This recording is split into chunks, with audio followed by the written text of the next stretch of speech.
90 வயதுடைய முதியவர் தன்னுடைய மனைவியை கருணை கொலை செய்திருக்காரு. இது எங்கே நடந்திருக்கு அப்படின்னு பார்த்தீங்கன்னா, கன்னியாகுமரி மாவட்டத்தில் குருந்தங்கோடு அப்படிங்கிற கிராமத்தில் நடந்திருக்கு. 90 வயதுடைய சந்திரபோஸ் தன்னுடைய மனைவி லட்சுமியை கருணை கொலை செய்திருக்காரு. இவங்க 2 பேருக்கும் 6 குழந்தைகள் இருக்காங்க. 3 பெண் குழந்தைகள், 3 ஆண் குழந்தைகள்னு 6 பேர் இருக்காங்க. அவங்க 6 பேர்த்தையும் வளர்த்தி ஆளாக்கி கல்யாணமும் பண்ணி கொடுத்துட்டாரு. ஆனால் அந்த 6 பேர்த்தில் ஒருத்தர் கூட இவங்களை பார்த்துக்கிறதுக்கு முன் வரல. 6 பேரும் ஆளுக்கு ஒரு மாதம் அப்படின்னு ஷிஃப்ட் போட்டு சாப்பிட்றதுக்கு மட்டும் கொண்டு கொடுத்துட்டு இருந்திருக்காங்க. அவங்கள நம்பாம இவருனால முடிஞ்ச வேலைகளை செஞ்சுட்டு தன்னுடைய மனைவியை காப்பாத்திட்டு வந்திருக்காரு. 3 வருடங்களுக்கு முன்னாடி தன்னுடைய மனைவிக்கு உடல்நிலை சரியில்லாமல் போயிருச்சு.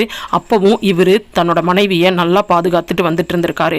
ஆனால் கடைசி 3 மாதம் இவருனால சுத்தமாகவே முடியல. ஏன்னா இவருக்கும் கண் பார்வை தெரியாமல் போயிருச்சு. தன்னோட மனைவிக்கும் ரொம்ப உடலெல்லாம் புண்ணு அந்த வலி தாங்க முடியாமல் அவங்க கதற ஆரம்பிச்சிட்டாங்க. தன்னுடைய மனைவி வலி தாங்க முடியாமல் கதறதை இவருனால தாங்கி கொள்ள முடியாமல், சரி அவள் சொர்க்கத்திலேயாவது போய் நல்லா இருக்கட்டும் அப்படின்னு சொல்லிட்டு நிரண்டிகிட்டே போய் கத்தி எடுத்து தன்னுடைய மனைவியை கழுத்தை அறுத்து கொண்டுட்டாரு. ஆனால் அந்த செயலை செய்யறதுக்கு முன்னாடி அவர் எவ்வளவு வேதனைப்பட்டிருப்பாருன்னு கொஞ்சம் யோசிச்சு பாருங்க. எல்லாம் முடிஞ்சதுக்கப்புறம் தன்னுடைய இளைய மகன் சாப்பாடு எடுத்துட்டு வீட்டுக்கு வராரு.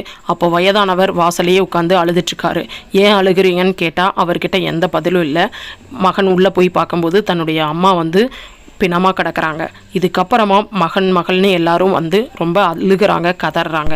இப்போ அந்த முதியவரை போலீஸ் கைது செய்து சிறைச்சாலைக்கு கொண்டு போகாமல் அவருடைய வயது முதிர்வு மற்றும் கண் பார்வை தெரியாதனால அவரை மருத்துவ கல்லூரியில் சேர்த்துருக்காங்க. எனக்கு ஒரே விஷயம் என்னென்னா, இனி அவர் யாரையும் நம்பி இருக்க வேண்டியதில்லை. ஒரு சிறை கைதி அப்படிங்கிற ஒரு ரீதியில் அவரைய கவர்மெண்ட்டே பார்த்துக்கும். இந்த வீடியோ வியூஸுக்காக நான் போடலை. ஒரு 10 பேர் பார்த்தாலும் போதும், அந்த 10 பேர் இதே தப்பை திரும்ப செய்ய மாட்டாங்க அப்படிங்கிற நம்பிக்கையில் போடுறேன்.